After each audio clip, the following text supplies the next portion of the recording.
Hello everyone and welcome back to Naughty Threads. ಇವತ್ತಿನ video ಸಖತ್ simple and very cute looking design ಅಂತಾನೆ ಹೇಳ್ಬೋದು.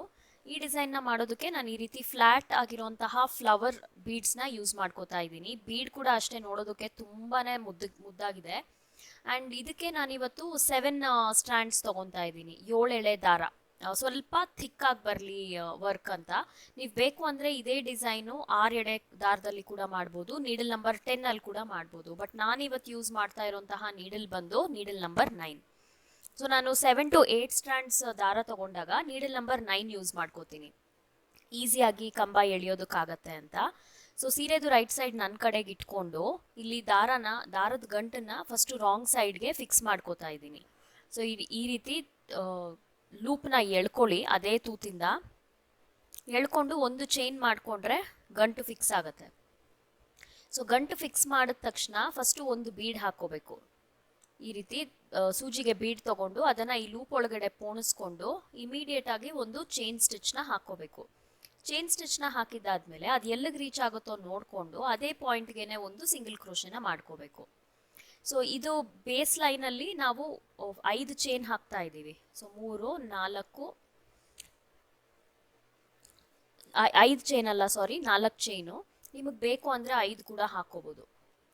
So next ಮತ್ತೆ ಒಂದು ಬೀಡ್ ತಗೊಳ್ಳಿ. ಒಂದೇ ಒಂದು ಬೀಡನ್ನು ಈ ರೀತಿ ಸೂಜಿಯಲ್ಲಿ ತಗೊಂಡ್ಬಿಟ್ಟು ಈ ಲೂಪ್ ಒಳಗಡೆ ಈ ರೀತಿ ಪಾಸ್ ಮಾಡಿ ಅದನ್ನು ಲಾಕ್ ಮಾಡಬೇಕು. ಪ್ರತಿ ಸತಿ ಬೀಡ್ ಹಾಕಿದ ತಕ್ಷಣ ಇದನ್ನು ಲಾಕ್ ಮಾಡಬೇಕು. ಇದು ಯಾಕೆ ಇಂಪಾರ್ಟೆಂಟ್ ಅಂದರೆ ಆ ಬೀಡ್ಗೆ ಲಾಕ್ ಮಾಡಿದಾಗ ದಾರ ರಾಂಗ್ ಸೈಡಲ್ಲಿ ನೀಟಾಗಿ ಕಾಣಿಸುತ್ತೆ ಆ್ಯಂಡ್ ಬೀಡ್ ಕೂಡ ಸೆಕ್ಯೂರ್ ಆಗಿರುತ್ತೆ, ಬೇಗ ಆಚೆ ಬರೋ ಚಾನ್ಸಸ್ ಇರಲ್ಲ. ಸೊ ಹಾಗಾಗಿ ಬೇಸ್ ಲೈನಲ್ಲಿ ನೀವು ಯಾವುದೇ ರೀತಿ ಬೀಡ್ ಹಾಕಿದ್ರೂ ಲಾಕ್ ಮಾಡೋದು ತುಂಬಾ ಇಂಪಾರ್ಟೆಂಟ್. ಸೊ ಇಲ್ಲಿಗೆ ನಿಮಗೆ ಬೇಸ್ ಲೈನ್ ಅರ್ಥ ಆಯಿತು ಅನ್ಕೋತೀನಿ. ಒಂದು ಬೀಡ್ ಆದಮೇಲೆ ಚೈನ್ ಹಾಕಿ ಲಾಕ್ ಮಾಡಬೇಕು, ಆಮೇಲೆ ಅದನ್ನು ಸಿಂಗಲ್ ಕ್ರೋಶೆ ಮಾಡಿಕೊಂಡು ಸೀರೆ ಪಲ್ಲುಗೆ ಫಿಕ್ಸ್ ಮಾಡ್ಕೋಬೇಕು. ಅದಾದಮೇಲೆ 4 ಚೈನ್ ಹಾಕೋಬೇಕು. ಬೇಸ್ ಲೈನ್ ನೋಡಿ, very very easy and simple. So ಸೀರೆದು ಒಂದು ಕೊನೆಯಿಂದ ಇನ್ನೊಂದು ಕೊನೆಗೆ ಇದೇ ರೀತಿ ಕಂಟಿನ್ಯೂ ಮಾಡಿಕೊಂಡ್ರೆ ಬೇಸ್ ಲೈನ್ ರೆಡಿ ಆಗೋಗುತ್ತೆ. ಇದ್ರದ್ದು ನೆಕ್ಸ್ಟ್ ಸ್ಟೆಪ್ಪಲ್ಲಿ ನಾವು ಆರ್ಚ್ ಹೇಗೆ ಹಾಕೋದು ಅಂತ ನೋಡೋಣ. ಸೊ ಇನ್ ಕೇಸ್ ನಿಮಗೆ ಬೇಸಿಕ್ ಕ್ರೋಶೆ ಹಾಕೋದೇ ಗೊತ್ತಿಲ್ಲ, ನಮಗೆ ಬರೋದೇ ಇಲ್ಲ ಅನ್ನೋದಾದರೆ ನಮ್ಮ ಹತ್ರ ಆನ್ಲೈನ್ ಪ್ರೀ ರೆಕಾರ್ಡೆಡ್ ಕೋರ್ಸಸ್ ಇದೆ. ಇನ್ ಕೇಸ್ ನಿಮಗೆ ಫ್ರೀ ಟೈಮ್ ಇದ್ದಲ್ಲಿ ನೀವೇನಾದರೂ ಒಂದು ಕಲೆ ಮನೇಲೇ ಕೂತ್ಕೊಂಡು ಕಲಿಯೋ ಆಸಕ್ತಿ ಇದ್ದರೆ ನೀವು ನನಗೆ ವಾಟ್ಸಾಪ್ ಥ್ರೂ ಕಾಂಟ್ಯಾಕ್ಟ್ ಮಾಡ್ಬೋದು. ನಾನು ಎಕ್ಸ್ಪ್ಲೇನ್ ಮಾಡ್ತೀನಿ ಯಾವ ರೀತಿ ಕ್ಲಾಸಸ್ ನಡೆಯುತ್ತೆ ಅಂತ. ಮನೇಲೇ ಕೂತ್ಕೊಂಡು ನಿಮ್ಮ ಫ್ರೀ ಟೈಮಲ್ಲಿ ನಿಮ್ಮ ಅನುಕೂಲಕ್ಕೇ ನೀವು ಕಲಿಬೋದು. ಕಲ್ತ್ಕೊಂಡು ನಿಮ್ಮ ಸೀರೆಗೇ ವರ್ಕ್ ಮಾಡ್ಕೋಬೋದು, ಆರ್ ಬೇರೆಯವ್ರ ಸೀರೆಗೆ ಕೂಡ ಈ ರೀತಿ ಕುಚ್ಚೆಲ್ಲ ಹಾಕೊಟ್ಟು ನೀವು ಒಂದು ಡೀಸೆಂಟ್ ಇನ್ಕಮ್ನ ಅರ್ನ್ ಮಾಡೋದಕ್ಕೆ ಸ್ಟಾರ್ಟ್ ಮಾಡ್ಬೋದು. ತುಂಬ ಜನ ಕ್ಲಾಸ್ ಮುಗಿಸಿದ ಮೇಲೆ ಬುಟೀಕ್ಸಿಂದ ಟೈಲರ್ಗಳಿಂದ ಆರ್ಡರ್ ತೊಗೊಂಡು ಮನೆಯಿಂದನೇ ದುಡಿತಾ ಇದ್ದಾರೆ. ಅವ್ರ ಫ್ರೀ ಟೈಮ್ನ ಅವರು ಈ ರೀತಿ ಇನ್ವೆಸ್ಟ್ ಮಾಡಿಬಿಟ್ಟು ಒಂದು ಸ್ಮಾಲ್ ಇನ್ಕಮ್, ಒಂದು ವಾರಕ್ಕೆ ಒಂದು 2,000 3,000 ಈಸಿಯಾಗಿ ದುಡಿತಾ ಇದ್ದಾರೆ. ಸೊ ಈ ರೀತಿ ಯಾವುದಾದ್ರೂ ಒಂದು ಕಲೆ ನಮಗೆ ಗೊತ್ತಿದ್ರೆ ನಾವು ಸುಮಾರು ವೇಸಿಂದ ನಾವು ದುಡಿಮೆನ ಮಾಡ್ಬೋದು. ಸೊ ನಿಮ್ಗೆ ಯಾರಿಗಾದ್ರೂ ಇಂಟ್ರೆಸ್ಟ್ ಇದ್ದರೆ ನನಗೆ ವಾಟ್ಸಾಪ್ ಥ್ರೂ ಕಾಂಟ್ಯಾಕ್ಟ್ ಮಾಡಿ, ನಾನು ಡೀಟೇಲ್ಸ್ನ ಎಕ್ಸ್ಪ್ಲೈನ್ ಮಾಡ್ತೀನಿ. ಸೊ ಇವಾಗ ಎಂಡ್ವರೆಗೂ ರೀಚ್ ಆಗಿದ್ದಾದಮೇಲೆ ನಾನು ಆ ದಾರನ ಅಲ್ಲಿಗೆ ಕಟ್ ಮಾಡ್ಕೊಂಡಿದ್ದೀನಿ. ಏನಕ್ಕಂದರೆ ನೆಕ್ಸ್ಟ್ ಸ್ಟೆಪ್ ಕೂಡ ನಾನು ಅದೇ ಪಾಯಿಂಟಿಂದನೇ ಸ್ಟಾರ್ಟ್ ಮಾಡ್ಕೋತಾ ಇದ್ದೀನಿ. ಸೊ ಈ ಸ್ಟೆಪ್ಪಲ್ಲಿ ಕೂಡ ನಾನು ಸೀರೆದು ರೈಟ್ ಸೈಡ್ ನನ್ನ ಕಡೆಗೆ ಇಟ್ಕೊಂಡೇ ಸ್ಟಾರ್ಟ್ ಮಾಡ್ತಾ ಇರೋದು. ಸಿಂಗಲ್ ಕಲರ್ ಡಿಸೈನ್ ಇದು. ಸೊ ಹಾಗಾಗಿ ನಾನು ಸೇಮ್ ಕಲರ್ನ ಕಂಟಿನ್ಯೂ ಮಾಡ್ತಾ ಇದ್ದೀನಿ. ಸೊ ಈ ಗ್ಯಾಪ್ ಇರುತ್ತಲ್ಲ, ಈ ಗ್ಯಾಪಿಂದ ಈ ರೀತಿ ಥ್ರೆಡ್ ಎಳ್ಕೊಂಬಿಡಿ. ಥ್ರೆಡ್ ಎಳ್ಕೊಂಡು ಗ್ಯಾಪ್ ಅಂದರೆ ನಾವು ಸ್ಟಾರ್ಟಿಂಗಲ್ಲಿ ಒಂದು ಸಿಂಗಲ್ ಕ್ರೋಶೆ ಹಾಕಿರ್ತೀವಲ್ಲ, ಆ ಸಿಂಗಲ್ ಕ್ರೋಶೆ ಹಾಕಿದ್ಮೇಲೆ ಬೀಡ್ ಹಾಕಿದ್ದೀವಿ. ಸೊ ಅದು ಎರಡರ ಮಧ್ಯ ಒಂದು ಸ್ಮಾಲ್ ಗ್ಯಾಪ್ ಇರುತ್ತೆ. ಆ ಗ್ಯಾಪಲ್ಲಿ ಈ ರೀತಿ ದಾರನ ಎಳ್ಕೊಂಡು 1-2 ಗಂಟೆ ಹಾಕ್ಕೊಂಡ್ರೆ ಆ ದಾರ ಫಿಕ್ಸ್ ಆಗುತ್ತೆ.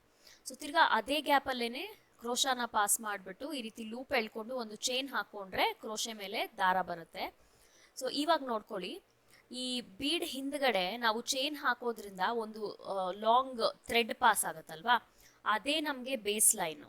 ಅದೇ ಬೇಸ್ನ ಇಟ್ಕೊಂಡು ನಾವು ಕಂಬಗಳನ್ನು ಹಾಕಬೇಕು.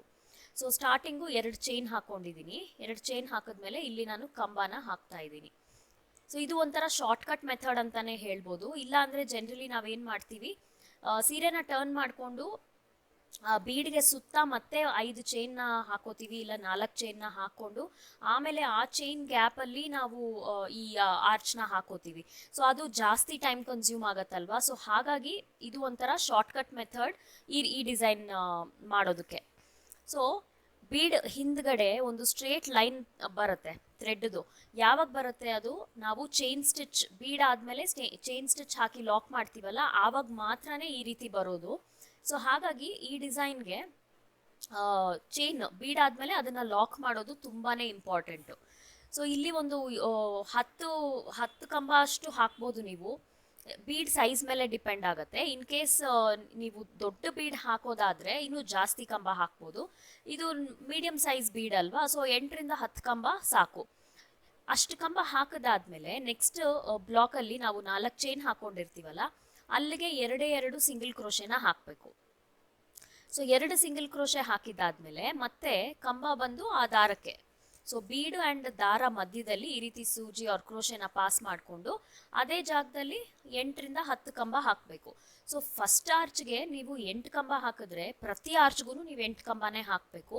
ಫಸ್ಟ್ ಆರ್ಚಲ್ಲಿ ನೀವು 10 ಕಂಬ ಹಾಕಿದರೆ ಎಲ್ಲ ಆರ್ಚ್ಗೂ ನೀವು 10 ಕಂಬನೇ ಹಾಕಬೇಕು. ಕ್ರೋಶೆ ಅಲ್ಲಿ ಕೌಂಟಿಂಗ್ ಅನ್ನೋದು ತುಂಬಾ ಇಂಪಾರ್ಟೆಂಟ್. ಸೊ ಪ್ರತಿ ಸತಿ ನೀವು ಕೌಂಟನ್ನ ಮೇಂಟೈನ್ ಮಾಡಿದ್ರೇ ನೀವು ಹಾಕಿರೋದು ಎಲ್ಲನೂ ಸೇಮ್ ಶೇಪ್ ಆ್ಯಂಡ್ ಸೈಜಲ್ಲಿ ಬರುತ್ತೆ.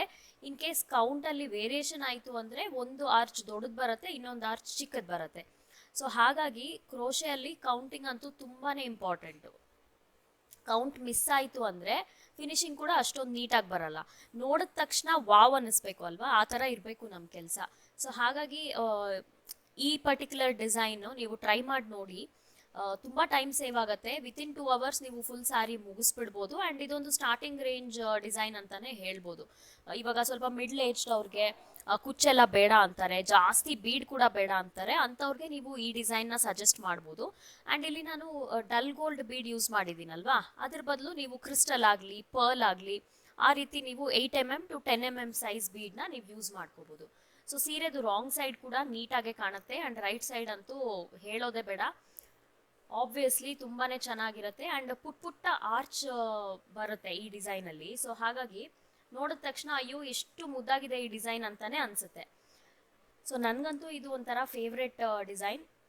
ನೋಡಿ, ಯಾವುದು ಕುಚ್ಚಿಲ್ಲ, ಯಾವುದೇ ರೀತಿ ಬೀಡ್ ಹ್ಯಾಂಗಿಂಗ್ ಇಲ್ಲ. ನಿಮಗೆ ಬೀಡ್ ಹ್ಯಾಂಗಿಂಗ್ ಬೇಕು ಅಂದರೆ 2 ಆರ್ಚ್ ಮಧ್ಯದಲ್ಲಿ ಆ್ಯಡ್ ಮಾಡ್ಕೋಬೋದು. 2 ಸಿಂಗಲ್ ಕ್ರೋಶೆ ಹಾಕಿರ್ತೀವಲ್ವಾ, ಅದ್ರ ಮಧ್ಯದಲ್ಲಿ ಒಂದೇ ಒಂದು ಬೀಡ್ ಹ್ಯಾಂಗಿಂಗ್ ಏನಾದರೂ ಆ್ಯಡ್ ಮಾಡ್ಬೋದು. ಬಟ್ ಏನು ಇಲ್ದೇನೆ ನೋಡಿ ಎಷ್ಟು ಒಂಥರ ಕ್ಯೂಟಾಗಿ ಕಾಣಿಸುತ್ತೆ ಈ ಡಿಸೈನ್. ಸೊ ಸ್ವಲ್ಪ ಸಿಂಪಲ್ ಆಗಿರುವಂತಹ ಪಟು ಸಾರೀಸ್ಗೆ ನೀವು ಖಂಡಿತ ಈ ಡಿಸೈನ್ನ ಟ್ರೈ ಮಾಡ್ಬೋದು. ಸೊ ಡಿಸೈನ್ ಹಾಕಿದ್ದಾಗಿದೆ. ಲಾಸ್ಟಲ್ಲಿ ಥ್ರೆಡ್ನ ಕಟ್ ಮಾಡ್ಕೊಂಡಿದ್ದೀನಿ. ಇವಾಗ ಇದನ್ನು ಹೇಗೆ ಫಿಕ್ಸ್ ಮಾಡೋದು ಅಂತ ನೋಡೋಣ. ಗಂಟು ಹಾಕ್ಕೊಂಡು ನೋಡಿ ನಾನು ಥ್ರೆಡ್ನ ಟ್ರಿಮ್ ಮಾಡ್ಕೋತಾ ಇದ್ದೀನಿ. ಥ್ರೆಡ್ ಟ್ರಿಮ್ ಮಾಡಿದ್ದ ಆದಮೇಲೆ ಸ್ವಲ್ಪ ಫ್ಯಾಬ್ರಿಕ್ ಗ್ಲೂನ ಅಂಟಿಸ್ಕೊಂಡು ಅದನ್ನು ಸ್ಟಿಕ್ ಮಾಡಿಬಿಟ್ರೆ ಆಗೋಯ್ತು ಅಷ್ಟೇ. ನೋಡಿ ಈ ರೀತಿ. ಆವಾಗ ಯಾವುದೇ ರೀತಿ ಲೂಸ್ ಎಂಡ್ಸ್ ಆಗಲಿ ಆ ಥರ ಏನೂ ಕಾಣಲ್ಲ. ಆ್ಯಂಡ್ ಮೋರ್ ಓವರ್ ಇದು just single colour design. Single ಕಲರಲ್ಲಿ ಮಾಡಿದ್ರು ಕೂಡ ನೋಡಿ ಎಷ್ಟು ಚೆನ್ನಾಗಿ ಕಾಣ್ತಾ ಇದೆ. ಆ್ಯಂಡ್ ಅದಕ್ಕೆ ಬೀಡೇ ಹೈಲೈಟು. ಸೊ ಯಾವ ಥರ ಡಿಸೈನ್ಗೆ ನೀವು ಯಾವ ರೀತಿ ಬೀಡ್ಸ್ ಚೂಸ್ ಮಾಡ್ತೀರಾ ಅದು ಕೂಡ ವೆರಿ ಇಂಪಾರ್ಟೆಂಟ್. ಸೊ ತುಂಬ ಅಂದರೆ ತುಂಬಾ ಚೆನ್ನಾಗಿ ಬಂತು ಈ ಡಿಸೈನ್. ಆ್ಯಂಡ್ ಅಲ್ಲಲ್ಲಿ ಒಂದೊಂದು ಸ್ವಲ್ಪ ನಾಟ್ಸ್ ಇತ್ತು, ಸೆಂಟ್ರಲ್ ದಾರ ಎಲ್ಲ ಖಾಲಿ ಆಗಿರುತ್ತಲ್ವ. ಸೊ ನಾನು ಥ್ರೆಡ್ನ ಜನರಲಿ ಉದ್ದಕ್ಕೆ ಇಟ್ಕೊಂಡಿರ್ತೀನಿ, ಲಾಸ್ಟಲ್ಲಿ ಐಡೆಂಟಿಫೈ ಮಾಡೋದಕ್ಕೆ ಈಸಿ ಆಗಲಿ ಅಂತ. ಸೊ ಲಾಸ್ಟಲ್ಲಿ ಒಂದ್ಸತಿ ಈ ರೀತಿ ಫುಲ್ಲು ಸ್ಟಾರ್ಟಿಂಗಿಂದ ಎಂಡ್ವರೆಗೂ ಚೆಕ್ ಮಾಡಿದಾಗ ಎಲ್ಲೆಲ್ಲಿ ನಾಟ್ಸ್ ಇದೆ ಅಲ್ಲಲ್ಲಿ ಎಲ್ಲ ಥ್ರೆಡ್ಸ್ನ ನಾನು ಟ್ರಿಮ್ ಮಾಡಿಬಿಟ್ಟು ಫ್ಯಾಬ್ರಿಕ್ ಗ್ಲೂನ ಯೂಸ್ ಮಾಡಿ ಎಲ್ಲದನ್ನು ಫಿನಿಶ್ ಮಾಡ್ತೀನಿ. ಸೊ ನೋಡಿ, ಇದು ಫೈನಲ್ ಲುಕ್ ಬಂದು ಈ ಸಾರಿದು ಈ ರೀತಿಯಾಗಿದೆ. ತುಂಬಾ ಎಲಿಗೆಂಟಾಗಿ ಕಾಣಿಸ್ತಾ ಇತ್ತು.